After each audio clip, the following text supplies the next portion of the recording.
I'm going to show you how to go straight into a Google Meet, which is right here, so that you can record a video lesson.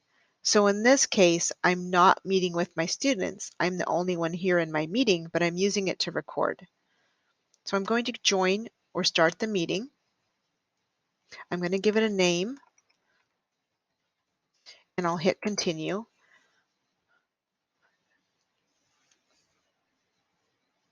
And it's going to ask me to allow the camera.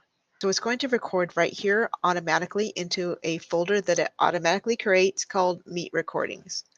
It takes about 10 minutes or so, depending on your internet speed, for it to go there. Getting the shareable link from my Google Drive, the folder called Meetings, and then I can get a shareable link from that recorded video in my Meetings folder, and then post that to my Google Classroom. Once that recording comes into my Meet Recordings folder, it has this weird name on it. That's how they always come up, even though I named my meeting. So I have to right click and rename that meeting. So I had called it lesson.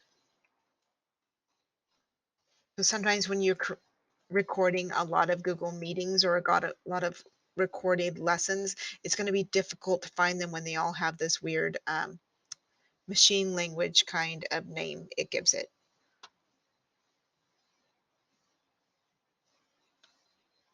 So I renamed it. Then I can get a shareable link. So over here, I right clicked again, that's where I renamed it, but I can share right here. And this is where you can control who can view this. Right now it's restricted. So as soon as you make a recording, it's restricted. You're the only person as the owner that can view this file. So you have to change the link. If you want to share it with your students, you're going to have anyone in this group with the link. And they're only going to have this link if you've posted it to your Google Classroom. So you're making sure that they're the viewer of this file, and I can copy this link. This is what's called getting a shareable link. And then you can post that link to your Google Classroom. So going over here to this waffle,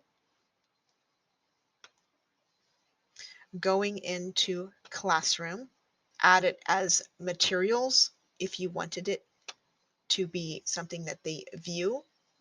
If you wanted it to be something that you wanted to ask questions afterward, you could make it an assignment and then attach questions to it.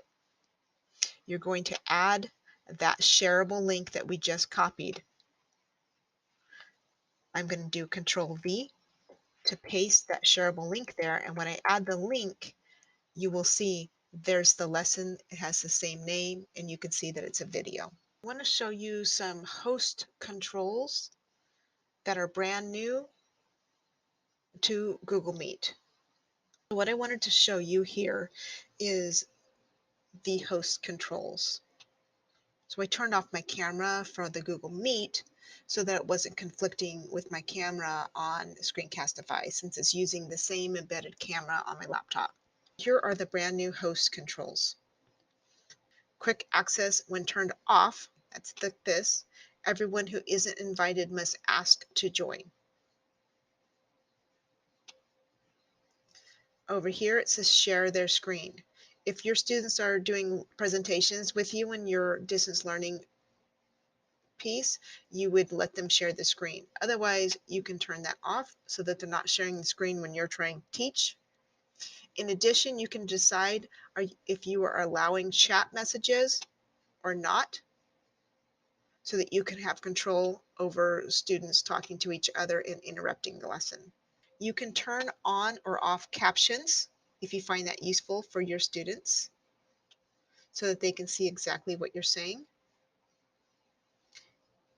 Over here is my present button.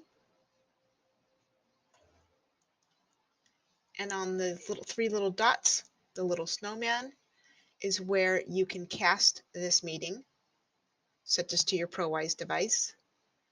You can use a whiteboard, your digital whiteboard, which is the Jamboard that is built in to this. You can start a new Jamboard or open one from your drive, and it will send it to others in the meeting so that you can collaborate together. You can also change layout. The layout is different now. So here is a new upgrade.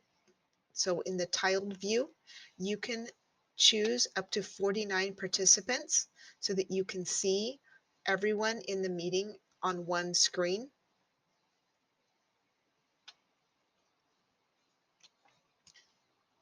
You can record, as I mentioned before.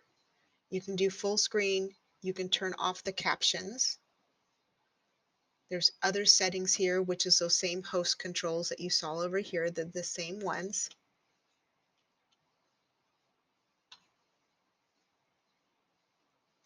And if there's any problems, you can report that to Google right there.